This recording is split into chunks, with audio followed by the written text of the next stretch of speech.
Bonjour, je suis Franck Zecré, je suis dans le bureau de la GIRP et dans le cadre du reporting du congrès La Sophromie pour la SFP, j'ai l'honneur et la chance d'accueillir le docteur Linda Rossi, qui est rhumatopédiatre à Clermont Bicêtre, qui va nous parler de spondylarthrite, en particulier chez l'enfant.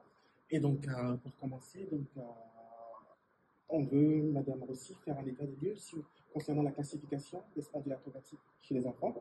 Et dans un deuxième temps, quelle est la place de l'imagerie, en particulier l'échographie, dans l'aide diagnostique? Et si vous avez aussi 2 secondes, quelques mots sur les nouveautés thérapeutiques de cette maladie. Très bien. Bon, merci de cette interview. Dans Lina Rossi, je suis rhumatopédiatre, je travaille à l'hôpital Bicêtre au CEREMAIA, son travail pour le maladie auto-inflammatoire et centre de compétences RAISE.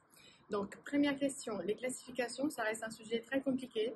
On a une classification ancienne qui est celle de Lillard qui date d'une vingtaine d'années, qui pose des problèmes de classification dans le sens qu'il y a aussi des critères d'exclusion. Mais on va dire que dans la spondyloarthrite de l'enfant, on va mettre principalement 3 sous-types. Donc l'arthrite associée aux anthésites, l'arthrite psoriasique et l'arthrite indifférenciée quand on n'arrive pas à classer un malade dans un des sous-types. Donc maladie que par rapport à l'adulte est principalement une maladie périphérique, surtout lors de l'attente initiale, avec des arthrites périphériques, une arthrite des hanches qui fait aussi les pronostics de la maladie, et des anthésites, et une atteinte axiale qui est moins fréquente par rapport à l'adulte, mais qui peut arriver au cours de la maladie, donc il va falloir dépister. Première question, je pense avoir répondu, même s'il faudrait avoir plus de temps. Deuxième question, donc je suis échographiste depuis plusieurs années, c'est un sujet qui m'intéresse beaucoup.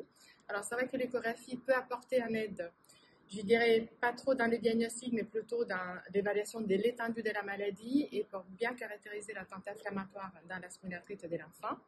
Le sujet des anthésites, c'est un sujet encore très complexe qui est en cours de développement parce qu'on n'a pas standardisé la technique chez l'enfant. C'est un travail qui est en cours. On va dire que pour l'instant, les études ont montré que c'est surtout les anthèses des membres inférieurs qui sont touchées, l'anthèse achilléenne et le ligament patellaire distal et le tendon quadricipital.